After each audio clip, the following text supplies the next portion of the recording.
सारे मासूम मुसलमान भी थे, आज भी हैं, जो इनके झूठ को यकीन कर लेते हैं और ये कहते हैं कि हां बीजेपी और शिवसेना को रोकना है और इसीलिए मंजलिस को वोट नहीं देंगे।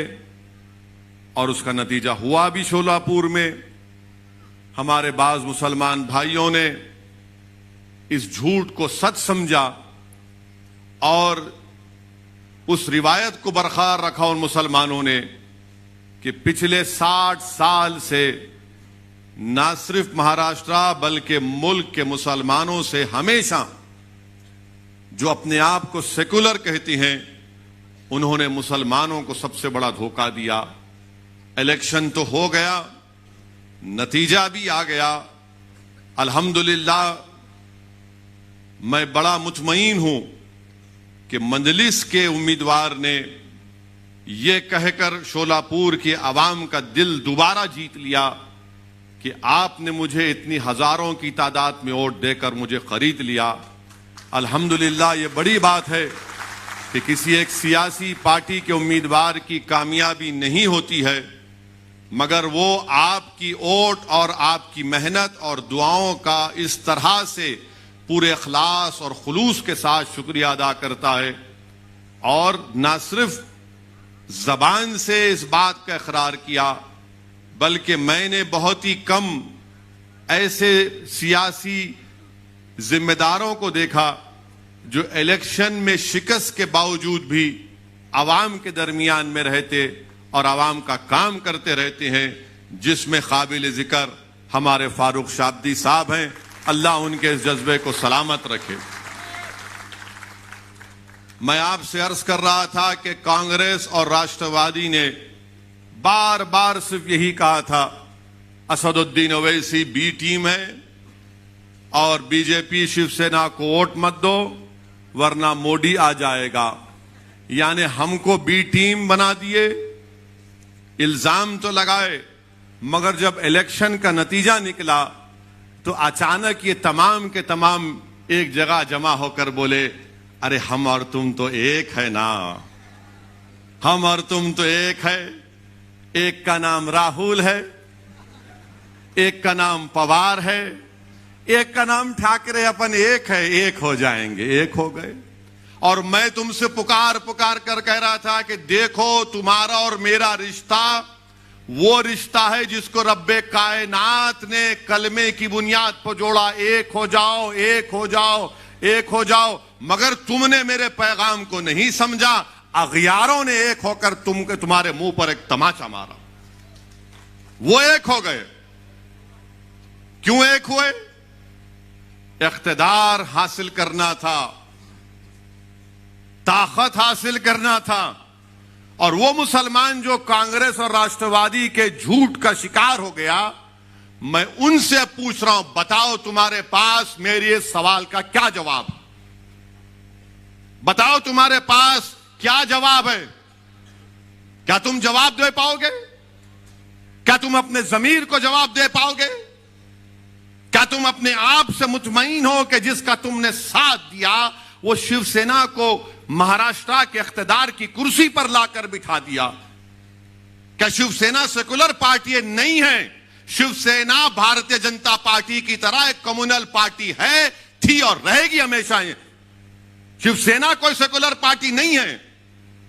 और ये सेकुलरिज्म के गुलाम जिनके दुम छल्ले बनकर फिरते हैं राष्ट्रवादी कांग्रेस के और कांग्रेस के, तुम सर्टिफिकेट दोगे कि कौन सेकुलर कौन कम्युनल है? इसीलिए हमेशा मैं कहता हूं कि इन्हीं की सर्टिफिकेट की हमको जरूरत नहीं है। ना मंजलिस को जरूरत है, ना मुसलमानों को जरूरत है, ना दलितों को जरूरत है, ना हर उस सेकुलर जहन रखने वाले शख्स को जरूरत है। कौन है ये लोग कि इनके साथ आ जाएगा तो सेकुलर और इनके साथ नहीं आएगा तो कम्युनल? अरे तुम क्या दुकान चला रहे हो कोई नोटरी की कोर्ट के सामने के तुम स्टैंप मार के दोगे तो सेकुलर हो जाएगा? शिवसेना के सेकुलर है? बताओ शरद पवार साहब, बताओ राहुल गांधी, क्या शिवसेना सेकुलर है? और तुम सारी दुनिया के सामने जाके कहते हो कि मंजलिस को वोट मत दो। क्या तुम भूल गए 92 में क्या हुआ था मुंबई की सड़कों पर? क्या तुम भूल गए श्री कृष्णा कमीशन की रिपोर्ट को? क्या तुम भूल गए उन तमाम नफरत भरी तकारीर को?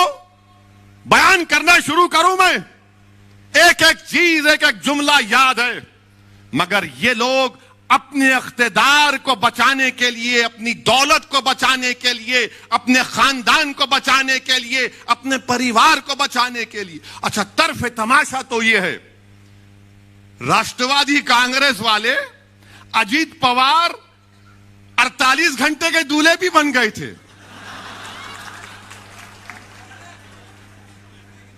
48 घंटे का कोई दूल्हा बनता है?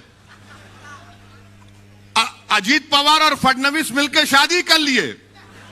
अब इसमें दुल्हन कौन थी नहीं मालूम, पवार साहब बताएंगे। हम तो दूल्हे भाई हमेशा के लिए, हमको नहीं मालूम। 48 घंटे के लिए अचानक सुबह सुबह दौड़ रहे हैं, तू मुख्यमंत्री मैं डिप्टी, और फिर पूरे फाइल गायब, पूरी फाइल गायब। और फिर बाद में सेकुलर हो आते हैं, नहीं नहीं नहीं वो गंदा है फडणवीस, बीजेपी है। और फिर उद्धव ठाकरे को बोलते नहीं नहीं ये दूध का धुलावा है, शिवसेना अच्छी है। अब जाके कोई पूछेगा इनसे, जवाब दो, ये क्या ड्रामा किया तुमने? अगर कोई मुसलमान राष्ट्रवादी कांग्रेस का निकलकर किसी और पार्टी में आ जाता, मिसाल के तौर पर मंदलिस में आ जाता है, तो उसको बोलेंगे ये गद्दार है, निकाल के फेंकेंगे उसको, पुलिस पीछे लगा देंगे। नहीं, ये कैसा आ रहा है, मंदलिस में कैसे दाखिल हो रहा है? मगर आपके घर वाला जाकर बीजेपी को सपोर्ट करता है तो कुछ नहीं होता। ये क्यों बता रहा हूं कि आपको समझना है, महाराष्ट्र के मुसलमानों को समझाने के लिए, महाराष्ट्र के सेकुलर जहन रखने वाले लोगों को समझाने के लिए। हर बात पे कहते हैं मजबूरी है, कहे की मजबूरी बताओ मेरे को, कहे की मजबूरी है? यानी हम सब भूल जाएं और तुम जो फैसला करोगे हम गुलामों की तरह, कैदियों की तरह तुम्हारे में हाँ मिलाते रहे। शिवसेना को तुमने सेकुलर बना दिया और मंदलिस को तुमने कम्युनल कह दिया। क्या इनका मामला है? और ये तीनों की, ये 3-1 की सरकार, 3-3 मिल के सरकार चला रहे हैं और फिर बोल रहे नहीं सेकुलरिज्म को बचाना है। कौन सा सेकुलरिज्म बचाएंगे? क्या यह बात सच नहीं है कि महाराष्ट्र की विधानसभा में उद्धव ठाकरे ने असेंबली में खड़े होकर नहीं कहा था, इम्तियाज साहब अभी हालिया दिनों में कहा था ना, मंदिर के बारे में, मस्जिद के बारे में, मुख्यमंत्री है, बताओ कांग्रेसियों राष्ट्रवादियों तुमको शर्म नहीं आती कि तुम्हारा ताईद का एक चीफ मिनिस्टर खड़े होकर कहता है कि हमने बाबरी मस्जिद को शहीद किया था? शर्म आनी चाहिए लोगों को। याद करो मुसलमानों, जब मैं तुमसे कह रहा था, याद करो मैं जब तुमसे पुकार कर कह रहा था, तुमसे भीख मांग रहा था और आज भी मांग रहा हूं कि अब तुम इन पर भरोसा मत करो, अपने आप पर करो, अल्लाह पर करो और अपने वोट का सही इस्तेमाल करो। और आपका मामला यह है कि हमारी तकरीर सुन लिए, थाली मार लिए, आंख में 2 खतरे आंसू के आ गए, आपने मुझ पर खैरात बरसा दी और घर को जाकर नहीं अब सुबह में देखेंगे। नहीं, बदलना है। इनको पहचानो, आप इनको पहचानो, अपने इख्तिदार के लिए, अपनी सत्ता के लिए, अपने खानदान को बचाने के लिए, अपने परिवार को बचाने के लिए, अपनी जेबों को भरने के लिए, अपने करप्शन के स्कैंडल्स को छुपाने के लिए इन्होंने सेकुलरिज्म को खत्म नहीं बल्कि दफना दिया। महाराष्ट्र में दफना दिया सेकुलरिज्म को कांग्रेस ने और राष्ट्रवादी कांग्रेस ने। अब क्या बोलेंगे? नहीं, मोदी को रोकना है। मेरे दोस्त, कब से फर्क पैदा हो गया बीजेपी शिवसेना में? कब से फर्क पैदा हो गया? मगर ये लोग आकर हमारे जहनों को कैप्चर करके बैठे। मुसलमानों को बोलेंगे नहीं क्या करें, अरे क्या करना है, तुम इख्तिदार से दूर रहो, कराओ इलेक्शन दोबारा, इतना दौलत तुम्हारे पास है ना। मगर नहीं, हमारे जज्बात का मजाक उड़ाया गया, सेकुलरिज्म को दफना दिया गया और सेकुलरिज्म की खबर पर यह कांग्रेस राष्ट्रवादी उद्धव ठाकरे अपने इख्तिदार का महल बनाकर यहां पर महाराष्ट्र में हुकूमत कर रहे हैं।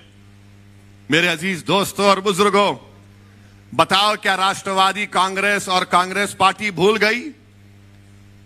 भूल गए वो कि मुसलमानों को रिजर्वेशन, अब बात ही नहीं करते, कोई बात ही नहीं करता। बात करते हैं तो वंकाड़े की, उन्हें मुसलमान है नहीं है।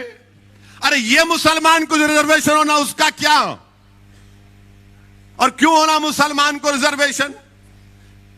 आपके पास कितने लोगों के पास जेब में कलम है? कितनों के पास नहीं है? हाथ उठाओ।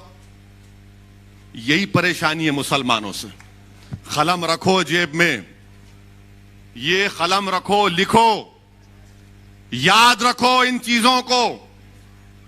अब आप किसी को फोन करें, मेरे को फोन करते, इनका नंबर दो, इम्तियाज जेल का, मैं लिखो, बोलते ए कलम ला, अरे कहां रखा कलम?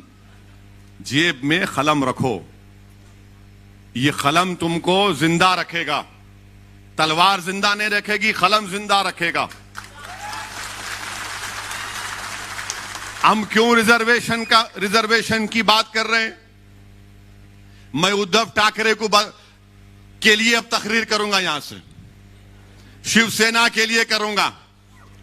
अब आपको बताना पड़ेगा मेरे इन सवालों का जवाब। क्या बॉम्बे हाई कोर्ट ने अपने इंटरिम ऑर्डर में नहीं कहा कि महाराष्ट्र में वो मुसलमानों में जो 50 या 55 बिरादरियां, उनको रिजर्वेशन दिया जा सकता, क्योंकि वो समाजी तौर पर, तालीमी तौर पर, सोशली और एजुकेशनली बैकवर्ड है? क्या कहा था? नहीं कहा था? कहा था, और कहा कि तालीम में दो। उन्होंने कहा कि नौकरियों में भी दे सकते हैं, मगर नौकरियों का जो रिजर्वेशन है उसका कोटा बढ़ गया, मगर तालीम में दो। आपने क्यों नहीं दिया? क्या कांग्रेस पार्टी जबान बंद करके बैठी है? राष्ट्रवादी कांग्रेस मुंह बंद के बैठी है? यह तुम्हारी मोहब्बत है मुसलमानों से? मगर नहीं, हम क्यों पूछ रहे रिजर्वेशन? अब आप लिख लो इसको या याद रखो, ताकि अगर कोई महल्ले में कोई कांग्रेसी, राष्ट्रवादी या सैनिक आया तो उसको बोला, ये बैठ जरा सुन, मेरी बर्बादी की दास्तान सुन और इसका जवाब दे। मेरे भाई, महाराष्ट्र में 11% मुसलमानों की आबादी। हमारे जर्नलिस्ट हजरात भी साथ है, हमारे से बड़ी मोहब्बत है उनको, हमसे भी मोहब्बत थी, मालूम था, मगर हमारी गाड़ी से भी मोहब्बत हो गई। मुबारक हो, दूल्हे की गाड़ी जब आती है तो नाचते हैं लोग। महाराष्ट्र में कितने मुसलमान के पास ग्रेजुएट हैं? खाली 4% मुसलमान ग्रेजुएट हैं महाराष्ट्र में। कितने हमारे हिंदू भाई हैं? 8.9%। माने ओवरऑल महाराष्ट्र में 8.7 ग्रेजुएट हैं, जिसमें से मुसलमान खाली 4.9 और हमारे हिंदू भाई 8.9। क्या ये आर्टिकल 15 और 16 को सेटिस्फाई नहीं करता कि हम इतने हमारे कम ग्रेजुएट हैं? और फिर इसके बाद आप देख लो, ड्रॉप आउट रेट कितना है मुसलमानों का? ड्रॉप आउट रेट, अब आप खुद अंदाजा लगाइए कि जो मुसलमान प्राइमरी में, अगर 22% मुसलमान प्राइमरी स्कूल में है, मिडिल स्कूल में आते आते खाली 13% हो जाता। कितने? प्राइमरी में 22, तो मिडिल में आते आते 13 हो जाता, और वो मैट्रिक में आते आते खाली 12% हो जाता, और हायर सेकेंडरी इंटरमीडिएट में आते आते वो 7.1% हो जाता। और उसके बाद ग्रेजुएट खाली 4 होते। अब आप सोचो कि आपके घर में आपकी औलाद है, उसको आप प्राइमरी स्कूल में डाल दिए, अब तो को स्कूल खुल रहे हैं, यानी अगर 22% मुसलमान के बच्चे प्राइमरी स्कूल में हैं तो मिडिल स्कूल में आते आते 13% हो जाता, मैट्रिक में आते आते 12% हो जाता, हाई इंटरमीडिएट में हायर सेकेंडरी में आते आते 7% हो जाता, ग्रेजुएट होते होते 4% हो जाता। यह सबसे कम है, सबसे कम है। ये नहीं देंगे मेरे को रिजर्वेशन, मेरे बच्चे नहीं पढ़ेंगे क्या? उनके मुस्तकबिल में नहीं है कि काबिल बने, पढ़े लिखे बने, डॉक्टर बने, इंजीनियर बने, एमबीए करे, एमसीए करे, गवर्नमेंट की नौकरी मिले? मगर नहीं, सेकुलरिज्म को तुमको जिंदा रखना है। तुम सेकुलरिज्म के गुलाम और कैदी बने हुए हो मुसलमानों। क्या मेरे मुकद्दर में यह लिखा है कि मैं सेकुलरिज्म के ट्रेन के स्टेशन पर हमेशा कूली बनकर इन जालिमों का बोझ उठाऊं? क्या तुम अपनी औलाद के मुस्तकबिल का बोझ नहीं उठाओगे? क्या तुम अपने बच्चों के लिए स्कूल नहीं मांगोगे? क्या तुम अपनी बच्चियों के लिए ग्रेजुएशन नहीं मांगोगे? तुम कब तक इन लोगों की गुलामी करोगे? और ये झूठ पे झूठ, झूठ पे झूठ, पीठ पे इतने खंजर मारे गए मुसलमानों के कि पीठ पे कोई जगह बाकी नहीं है जहां पे तुम्हारा जख्म ना हो। इतना धोखा दिया गया, इससे खून खौलता है जब यह पढ़ता हूं मैं। तो मेरी जबान का अगर कोई कहता है कि ओवैसी की जबान कड़वी है तो यह क्या है? फिर मैं घर में जाकर सो जाऊं कि मेरी कौम के बच्चों को स्कूल नहीं है? 22% से स्कूल में दाखिला और ग्रेजुएशन तक सिर्फ 4%। क्या गरीबी मेरा मुकद्दर बना दोगे? क्या गुर्बत मेरी जिंदगी में रहेगा और मेरी औलाद भी रहेगी गुर्बत में? मेरे अजीज दोस्तों और बुजुर्गों, यह बर्बादी की दास्तान है महाराष्ट्र के मुसलमानों की। और फिर ये बोलते, आपको यह भी बताना चाहूंगा, यह पूरा डेटा है। मीडिया के लोग अगर ये समझ रहे हैं कहां से लाया, मैं दिमाग से नहीं लाया हूं, पढ़ के लाया हूं। और मैं कोई ऐसा बोलने वाला नहीं हूं, मैं उसकी तरह नहीं हूं जिसने कहा था किसानों को कैनाल में पानी नहीं आया तो जाके मुंह दो, उसको दिमाग नहीं होगा, मेरे को बहुत दिमाग है।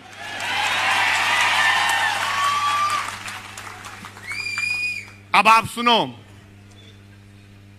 पूरे महाराष्ट्र में कितनी जमीनें, एग्रीकल्चर लैंड कितनी है मुसलमानों के पास रूरल एरिया में। और वो मुसलमानों को मैं याद दिला रहा हूं जो उस वक्त असेंबली के इलेक्शन में जो बैंड बाजा की पार्टी बने हुए थे कांग्रेस राष्ट्रवादी के लिए, सेकुलरिज्म सेकुलरिज्म, वोट दो वैसी आ जाएगा। अब बोलो, देखो कितनी जमीन तुम्हारे पास है, जिरात की जमीन, एग्रीकल्चर जमीन, देही इलाकों में। मराठाओं के पास, जिनके पास कोई जमीन नहीं है जिरात की, मराठाओं के 8.66% हैं जिनके पास एग्रीकल्चर की कोई जमीन नहीं है। कितने मुसलमानों के पास एग्रीकल्चर की जमीन नहीं है? अच्छा, यहां कोई गांव से आया, कोई गांव में जमीन है तुम्हारी, हाय तो हाथ उठाओ, डरो मत, नहीं डरो। कितने, 1 2 जो गांव में जमीन है जिरात की जमीन, कितने खाली 4 हाथ उठे, वहां 5 6। अब आप, ये सही है ना? फिर 83% महाराष्ट्र के मुसलमानों के पास रूरल एरिया में, देही इलाकों में कोई ज़राअत की जमीन नहीं है, कोई ज़राअत की जमीन नहीं है। और हमारे मराठा भाइयों के पास 8.66% उनके पास जमीन नहीं है। अच्छा, 2.5 एकड़ जमीन हमारे मराठा भाइयों के पास कितना है? 62.74%। और मुसलमानों के पास 10%। मुबारक हो, सेकुलरिज्म जिंदा है अभी, मुबारक हो तुमको। 62% जिसके पास 2.5 एकड़ जमीन है उसको रिजर्वेशन देंगे। जिसके पास 10% लोगों के पास 2.5 एकड़ जमीन है उसको नहीं देंगे आप, क्योंकि वो गरीब है, तुम तो दौलतमंद हो, तुम्हारे घरों में तो अरब का तेल निकल रहा है ना। घर में चिराग जलाने के लिए तेल नहीं है और ये जालिम हमको रिजर्वेशन नहीं देंगे। और फिर जिसके पास 5 एकड़ जमीन है, हमारे मराठा भाइयों, 19% मराठा भाइयों के पास 5 एकड़ एग्रीकल्चर रूरल एरिया में लैंड है। मुसलमानों के पास कितनी 5 एकड़ जमीन कितने लोगों के पास है महाराष्ट्र में? खाली 4.60%। 10 एकड़ 6% मराठाओं के पास है। मुसलमानों के पास कितने? 1.20। और फिर 10 एकड़ के ऊपर कितने मराठाओं के पास जमीन है? 2.70। मुसलमानों के पास 1% भी 10 एकड़ के ऊपर जमीन नहीं है। मुबारक हो आपको मुसलमानों, खास तौर से मुबारक उन लोगों को जो सेक्युलरिज्म के झूठे वादे पर ये राष्ट्रवादी कांग्रेस को वोट देते, बल्कि गुलामी करना उनका मुकद्दर समझते। ये तुम्हारी बर्बादी की दास्तान बयान कर रहा हूं। और फिर इसके बाद आप जाइए, आपकी आमदनी कितनी है मालूम आपको? ये कमेटी बता रही है, कमेटी कह रही है कि सालाना 25,200 जो मुसलमानों की आमदनी है वो सिर्फ 20% है। सालाना 25,200 रुपये, यानी जो 1,200 रुपये महीने कमाता वो महाराष्ट्र में 25% मुसलमान है। और जो 20% है, जो 25,000 से 2,000 और 50,000 के दरमियान में जो कमाता मुसलमान सालाना 12 महीने में, जो 25,200 से 50,400 कमाता वो 41% है मुसलमान। और जो 50,000 से 72,000 जिसकी सालाना आमदनी है वो खाली 20% है मुसलमान। और जो 72,000 से 3,60,000 जो 12 महीने में कमाता वो सिर्फ 17% है। और जो 3,60,000 के ऊपर कमाता वो ओनली 0.36% है। क्या आप खुश हैं इससे? मुझे बजवा दो, बताइए। क्या आपको शौक नहीं है कि आपकी आमदनी बढ़े ताकि आप अपने बच्चों की शादी कर सके, अपने बच्चों को पढ़ा सके? ये हमारा ड्रॉप आउट रेट क्यों गिरता? 22% पे प्राइमरी है, ग्रेजुएशन में आते आते 4 क्यों होते? जाकर पूछो, हर मुसलमान से कहेगा कि पैसे नहीं है बच्चों को पढ़ाने के लिए। अगर मेरे पास दौलत होती तो पढ़ा देता, बेटी होती तो बोलता नहीं 10th पढ़ ली, अब शादी कराना है 12वीं के बाद। तुम अपने बच्चों को नहीं पढ़ा सक रहे महाराष्ट्र के मुसलमानों, यह तुम्हारी आमदनी है। आप बताओ, आप क्या खामोश बैठेंगे? आप फिर अंदाजा लगाइए। और फिर अब ये हमारे मराठा भाइयों की आमदनी क्या है ये भी देख लो आप। ये भी नंबर लाया हूं, पूरी तैयारी करके आता हूं हमेशा। ये तो आपको बता दिया मैं। अब देखो हमारे मराठा भाइयों की आमदनी जो सालाना 24,000 कमाते वो 22% है। आप 25,000 जो कमाते हो 20% है। और फिर जो हमारे मराठा भाई 24,000 से 50,000 कमाते वो भी 22% है। 50,000 से 1 लाख जो कमाते सालाना 19% है। जो 1 लाख से 4 लाख कमाते वो 8% है। और जो 4 लाख के ऊपर कमाते वो 0.46% है। चलो देख लो दोनों कौन नीचे है, इसका भी कोई जिक्र नहीं करेंगे। अच्छा, फिर एक और आपकी बर्बादी की दास्तान। मुसलमानों को अगर बैंक से लोन लेना है, बैंक से लोन मिलना है तो हमको नहीं मिलता, चप्पल घस जाती है हमारी। मिलिया ही नहीं तेरे को, मुबारक। अब किसको वोट देता तू? फिर सेक्युलरिज्म के नाम पे जाता उधर? जाएंगे आप फिर उधर? कितनों को वोट? आप देखो, आप 40% मराठा भाइयों को बैंक से लोन मिलता, मुसलमानों को बैंक कोऑपरेटिव मिला के खाली 5%। वहां 40%, यहां 5%। कोऑपरेटिव सोसाइटियों में 40% मराठा भाइयों को लोन मिलता, मदद मिलती। हमारे पास क्रेडिट सोसाइटी में 2.6। मुबारक हो वो गुलामों को मुबारकबाद दे रहा हूं जो राष्ट्रवादी कांग्रेस और कांग्रेस का भजन मंडली का काम करते हैं। प्राइवेट मनी लेंडर्स, यानी ये जो प्राइवेट मनी देते, खून चूसते, वो 14% मराठा भाइयों को लोन देते और मुसलमानों को 4%। अच्छा, दोस्त अहबाब जो मराठा भाइयों को मदद करते हो 2% और मुसलमानों में 17%। ये डेटा है। आप अभी बताओ आप क्या करेंगे अब आप। इसीलिए मजलिस इत्तेहादुल मुस्लिमीन ने तय किया कि रिजर्वेशन मुसलमान के लिए जरूरी है महाराष्ट्र के। अच्छा, गुर्बत कितनी है, पॉवर्टी पूरे महाराष्ट्र में रूरल एरिया में 28% मुसलमानों में, देही इलाकों में, शहरी इलाके अर्बन इलाके में 15.6, हमारे हिंदू भाइयों में पॉवर्टी रूरल देही इलाकों में 23.8 और अर्बन इलाकों में 6.9। यहां पर भी हम पीछे हैं ना। नहीं दोगे रिजर्वेशन, किसको देगो फिर। ये हमारा ये रिकॉर्ड आपके सामने इसलिए रख रहा हूं। अब आप सुन लो और एक बर्बादी की दास्तान। मुसलमान जो कच्चे घरों में रहता है वो 67% है महाराष्ट्र में। 67% मुसलमान कच्चे घरों में रहता है। तुम्हारे घर नहीं है और तुम सेकुलरिज्म की बात करते हो। मुझे उस बात का गुस्सा आता है। मुझे इन गैरों से, इन दुश्मनों से शिकवा नहीं है, मुझे अपने भाइयों से शिकवा है।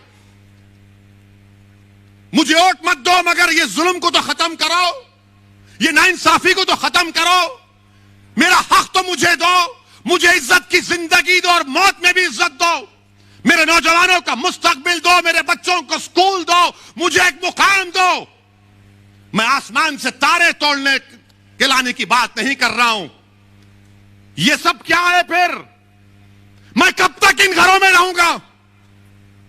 और आपके पास पक्का घर कितने मुसलमानों के पास 31%। 31% और उस घर का भी देख लो मामला क्या है। जो घर बोल रहे थे मुसलमानों के पास 31% घर है। अब आपसे एक सवाल करूंगा और हमारे मीडिया वाले इसका जवाब सुन लेंगे। क्या मुसलमानों के एक घर में 3-4 लोग नहीं सोते?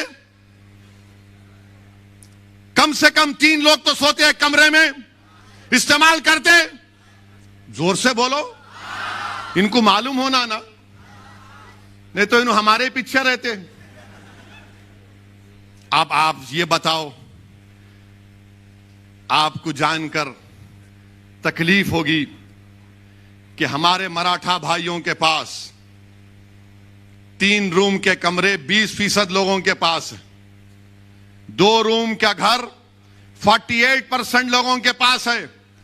4 रूम का घर 8% लोगों के पास है। 5 से ज्यादा कमरे का घर 3% लोगों के पास है। मेरे पास क्या है? मेरे पास सेकुलरिज्म है। मेरे पास धोखा है। मेरे दादा को धोखा दिए, उनके बाप को दिए, मेरे बाबा को धोखा दिया, अब तुमको धोखा दे रहे हो। नौजवानों, कल मुस्तकबिल तुम्हारा होगा। तुमको अपना हक हासिल करना पड़ेगा। तुम्हारे वालिद ने तकालीफ उठाई, तुम्हारे दादा ने तकालीफ उठाई। हमने जिन्ना के पैगाम को ठुकराया। हमने भारत को अपना वतन माना और मानते रहेंगे। हमने संविधान को माना मगर जमहूरियत को माना। यह कौन सी जमहूरियत है कि आप मुझे गरीब रख रहे हैं? मेरे अजीज दोस्तों और बुजुर्गों, ये आपके सामने इसलिए कह रहा हूं।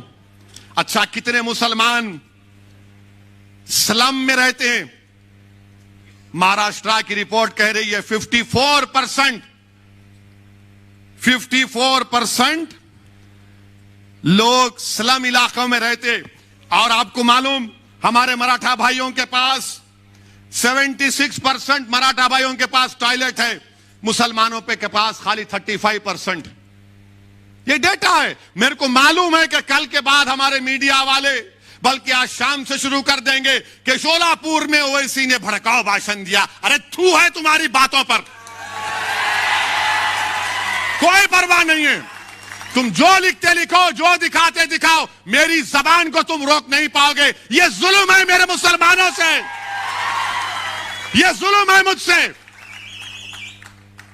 तुम रिजर्वेशन नहीं देना चाहते मगर जुल्म क्यों कर रहे मुझ पर? क्यों जुल्म कर रहे मुझ पर?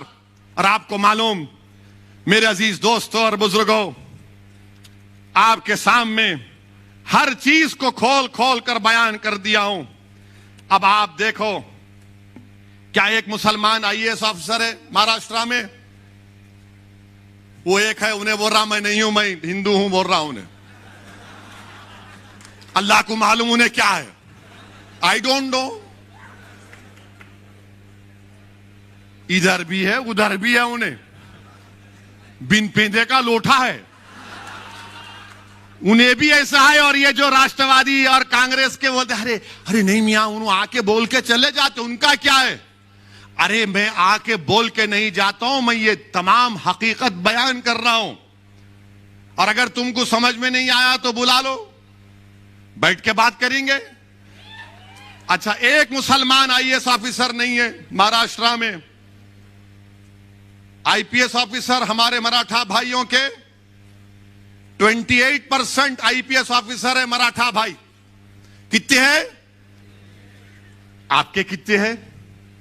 1.9%। बजाओ थाली अब। 28% है उनको रिजर्वेशन देने की बात ये तमाम ये तीनों कर रहे हैं, ये अमर अकबर एंथनी की जोड़ी। हमको नहीं देंगे, गारत का गवाह भरता ही नहीं है उनका। 28% आईपीएस ऑफिसर। अच्छा, मंत्रालय में कितने हमारे मराठा भाई काम कर रहे हैं? 16.17%। यानी मराठा भाइयों की आबादी इम्तियाज साहब 33% है, यानी 33% आबादी हमारे मराठा भाइयों की है।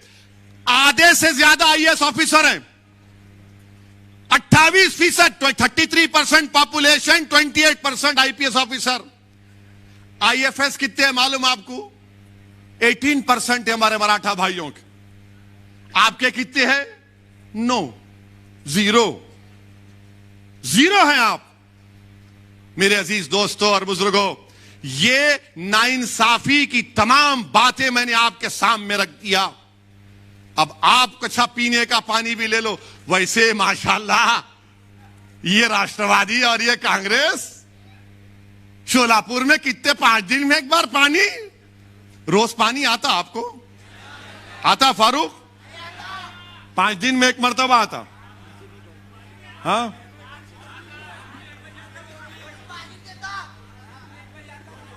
रात में 1 बजे आता। और आता क्या? कितने दिन में आता? तो तुम दोबारा आने देंगे उनको बल्दिया इलेक्शन में? तुम आओगे इंशाअल्लाह ताला। जो पानी नहीं दिए, रिजर्वेशन नहीं दिए, वो घर में बैठेंगे इंशाअल्लाह ताला। यानी ये देखो आप, पानी का भी लिखा हुआ है डेटा। अब तुमको मैं मोटर लगा के जा रहा हूं, ये डेटा दे के खींच, अब दबा के मोटर लगा और खींच अपना रिजर्वेशन। अब तुमको मोटर का काम करना है। अब तुम खामोश नहीं बैठोगे, लगाओगे मोटर। राष्ट्रवादी, कांग्रेस, बीजेपी, शिवसेना मोटर, ये देख खींच। ये काम करना है आपको। आपको मालूम कितना पानी मिलता? मराठा भाइयों के घर में 35% पानी का कनेक्शन। आपके पास, मुसलमानों के पास, यानी पब्लिक टैप, पब्लिक सब मिला के कितना है बोलू? Public water tap 46%। अपने पास खाली हैंड पंप। बोरवेल 16% मराठा भाइयों को, यहां पे खाली 4%। आप बताओ मेरे भाई, आप बताइए फिर। अब आप, इसीलिए मजलिस ने इन तमाम बातों को महसूस किया और हमने यह फैसला लिया कि अब